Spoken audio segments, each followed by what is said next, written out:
Pemirsa, upaya menciptakan lingkungan pantai yang bersih dan bebas dari sampah plastik semakin digencarkan melalui kolaborasi antara komunitas lingkungan, pemerintah, dan masyarakat.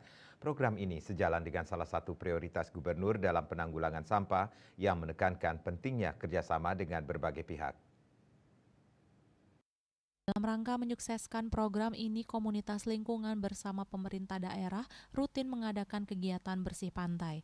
Aksi ini tidak hanya bertujuan untuk membersihkan kawasan pesisir dari sampah plastik, tetapi juga meningkatkan kesadaran masyarakat akan pentingnya menjaga kebersihan lingkungan dengan mengajak komunitas dan masyarakat yang berasal dari berbagai kalangan mulai dari relawan, pelajar hingga pelaku usaha. Selain aksi bersih pantai, program ini juga mendorong inovasi dalam pengelolaan sampah melalui daur ulang.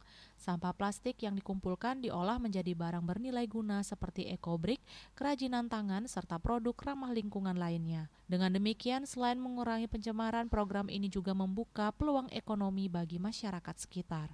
Tujuannya adalah kita mau menciptakan awareness ya. Jadi memang kita membersihkan sekarang, tetapi tujuan akhirnya adalah mereka tahu dan balik ke komunitas masing-masing menceritakan bahwa plastik kemasan yang Anda pakai satu kali yang tidak reusable itu akan nyampe di pantai-pantai kita. Kita bisa lihat dengan angin yang mengarah ke arah sini mungkin ya.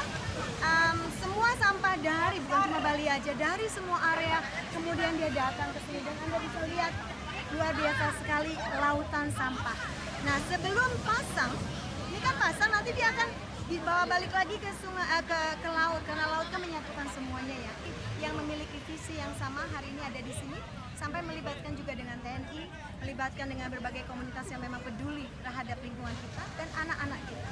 Karena anak-anak inilah yang menjadi agent of change ya, nanti mereka yang balik ke komunitas, ke sekolah masing-masing menceritakan bagaimana perasaannya hari ini dan semoga kita bisa menginstil ya keinginan untuk ikut melindungi bumi kita. Tujuan area fokus ini adalah protecting the environment, tapi juga ada education. Ya, jadi bukan cuma menjaga, tetapi kita mengedukasi. Karena ujung-ujungnya kalau orangnya tidak teredukasi, kan sama aja balik lagi. Gitu. Kita sama seperti ngebersihin, orang ngebuang sampah, bersihin, buang sampah. Tetapi diharapkan ini salah satu inisiatif. Kolaborasi ini sangat penting untuk menciptakan perubahan nyata yang berdampak pada kebersihan lingkungan area pantai sehingga dapat mengurangi sampah plastik dan menjaga kelestarian pantai untuk generasi mendatang. Bunga Widrayani, Bali TV.